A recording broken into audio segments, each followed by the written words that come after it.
There's a word that means love so faithful that it never leaves, even when we do. That word is Hebrew and it comes from the Bible and it's called Hesed. It's a beautiful word. It's a word that doesn't translate quite into English the way we'd like it to because it's so rich. It really is just this incredible covenantal love that we don't understand as much about as we think we do. Because it's not built on emotion. It's built on the character of God and who he is. Today, I just want to talk a little bit about the love of God. I want to talk about what exactly that love of God is and how he showed it to us in the Bible since the beginning of time. Speaking of which, let's start with Genesis. In Genesis, we know there was a creation. We know God created us because of love. But let's go further than that. One of the first things he said to us when we fell, when we sinned, was, "Where are you?" This is something that he was asking Adam and Eve, not because he needed to know where they were. He knew exactly where they were. He was asking them, where's your heart? Where are you in there? Where is your spiritual and your heart relationship with me? Where are you? And it's a really important question, but into the heart of that question comes God's love. He truly wants to know where we are in life. Now, we know he accepts us where we are. We've heard that all the time. If you go to church, you hear all the time that God accepts you and loves you exactly where you are. And although that's true, this is very different. This is him actually taking concern for where we are, not just saying, I'm giving you the love no matter what. This is being concerned about you and saying, I really want to know where you're at. And it's really, really important. And then right after that, when they're hiding, they said we were embarrassed because we were naked. The next thing he said is amazing. He said, who told you you were naked? This is really profound because what this is doing is saying, hey, sin, shame just entered into the world. Now humans are acutely aware that they are embarrassed, they're prideful, there's something wrong. And God is saying, who told you that? That didn't come from me. That came from humans. And we see that on and on. I think about today, all the different things we struggle with, and God's there going, who told you that? Who told you you're not good enough? Who told you you need to be fearful of something? Who told you these things? And it's really beautiful to see the love of God right off the bat, just talking to us exactly where we are and saying, who told you that you should feel bad about anything? I created you perfectly in the image of me, and you should feel wonderful, and you should feel the love that is me, God. That's what he's saying. You should feel that love that is me all within you. And now he's saying, who told you to feel any different? It's really brilliant. And we know that it was the snake. It was the accuser that told them this. But God is trying to reverse this even right from the start. If I start to look forward now, and I'm going through a lot of stories very quickly, but if I go into Moses and the Exodus, there's also something really fascinating that happens, okay? In Judaism, there's something called the Shema. This is one of the most, if not the most important prayers that a Jewish person will say daily. The Shema is to love your God with all your heart, with all your soul, with all of your strength. But first it says, hear me, O Israel. I think this is beautiful for a few reasons. One is this is active listening. This is not just, hey, listen to what I'm saying, but this is, I'm commanding you to hear me. What's even more beautiful is this was given out of love to Moses to give to the people of Israel. What that means is, if you think about it, Moses was somebody who was not able to speak. He didn't even want to go forward in God's mission because of his fear of his speech impediment. So what did God do when he gave him this incredible blessing, this incredible prayer? He said to him, hear me. So now it's not, hey, I don't need you, Moses, to speak, which you're not comfortable with. It's, hear me, O Israel. I'm going to give the person who can't speak the prayer of listening.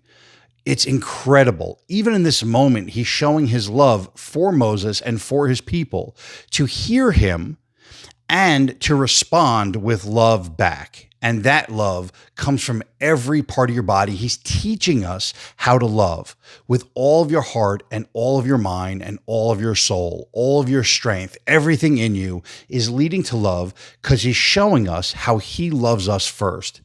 It's just an amazing story. And if you kind of go through the different stories of the Bible, you'll start to see the amount of love that God has for us. I'm going to fast forward all the way to the time of Jesus. Okay. And the first thing to show love is obviously the greatest miracle, which is God humbling himself and becoming a human like us. He could have stayed in his kingdom. He could have just been God, but no, he came down and came as a human, and not even a human. He came as a baby. So we didn't even have to fear him when he came into this world. We came as somebody that's just a loving baby. And that was his introduction into the world. Then he was able to suffer through childhood, through all the different things that we've gone through in life. He suffered with that, showing us his love. But when you think about what Jesus came as, this is the creator of the world. He could have chose any family he wanted. What did he choose? He chose Mary and Joseph. Look at Joseph for a second. Joseph, who says he's a just man. There's very few people in the Bible that are called just men, but he's called a just man. And what does he do? Listen, in Jewish tradition, we know that if Mary got pregnant by somebody else, okay, she would be stoned to death for it. But if she got impregnated by Joseph, and it wasn't by marriage, but they were in their engagement period, he would have been looked down on by the entire community. And the entire community was involved in everything that Jewish people did. So they would have known they were engaged, then they would have seen Mary pregnant. What Joseph did as a just man is accepted the guilt and the shame and the stoning that would have befallen Mary. He took that on himself. All that shame came to him. Everybody in town would look at him differently, and he accepted that. And that is something that is foreshadowing Christ. But again, he chose his parents, and look who he chose. He chose somebody who understood that type of sacrificial love right off the bat. Then Joseph named Jesus.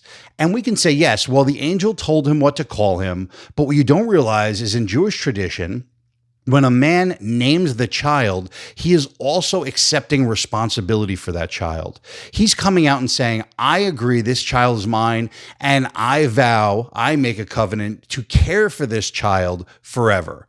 It is really amazing that Joseph was able to do this, was to accept everything that Jesus was and was going to do as the Father, just as Jesus did for us. I'm accepting all of these people that are my people and everything they do. So again, he gets to choose these parents, and this is what he chooses. Then if you look at a profession, he could have done anything. He could have come as a king. What did he choose to come as? It's called a tecton. Some people say a carpenter, others say he was a stonemason, but we know that a tecton is somebody who creates something, whether it's with stone or wood. So the creator who loves us, who created us, came down in this world as a creator. It's absolutely beautiful. And what he did is create with his hands up until his ministry. So again, this is just, I'm showing you all the different ways that God loves us and shows us love as he comes into the world. When I fast forward through, listen, every story that has to do with Jesus just overflows with love. But if I go over to the point where Lazarus, his friend, was dead and buried, and Martha and Mary and other townspeople were crying because of it. Again, Jesus knew he's going to go, okay, I'm going to resurrect this guy, so don't have to feel bad about this, but he wept. The reason he wept wasn't because he didn't know what was going to happen. It was because the people that he loves were weeping. That means that it's not just he's okay with suffering.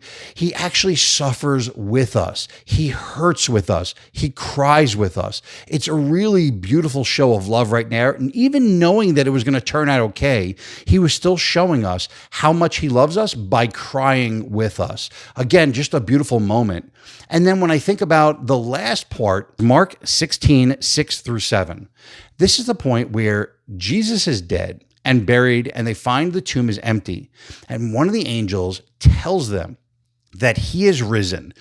Go tell the disciples and Peter. It's very interesting. They actually use Peter's name, not the other disciples. Why would that be? The reason why I think it happens is if you look back, Peter denied him 3 times. So you have 2 different people who betrayed Jesus right now. You have Judas, who betrayed Jesus, and he killed himself.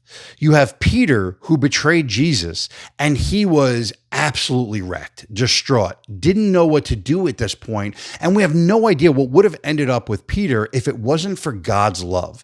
So God sent his angel specifically to say, tell the disciples and Peter.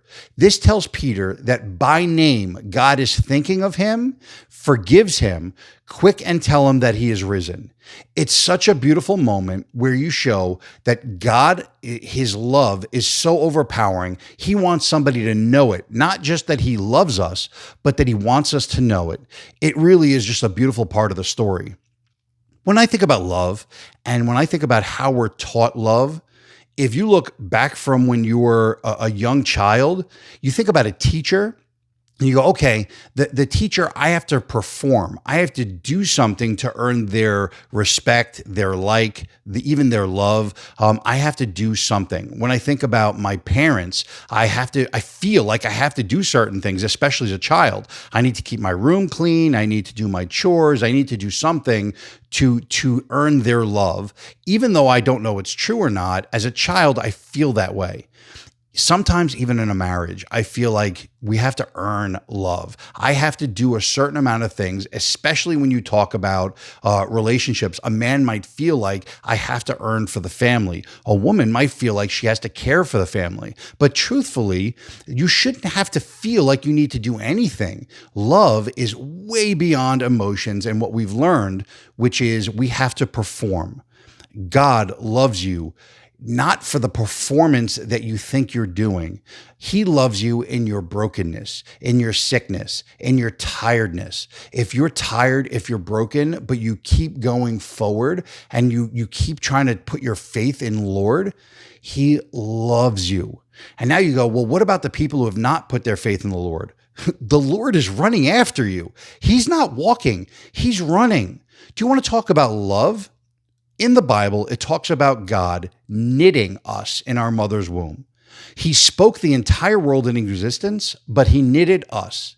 Do you know what that means? He could have just spoken a word and boom, we're born. He didn't. He knit us. That takes time. So he spent time on each and every one of us, which means the love extends to each and every one of us. The response is love. God loved us first. I just want everybody to respond in kind with love. The type of Hesed, the type of love that is never ending no matter what. So if we disappoint God, he still loves us. If God disappoints something that we feel in our life is disappointing, we still love him. We have this covenantal love and trust and respect and awe for God. Because we were created and knit in our mother's womb, we know that there's an enormous amount of love that God has for us. So today, I hope you feel truly loved. I hope for the new year, you start off loving others, loving God, and loving yourself.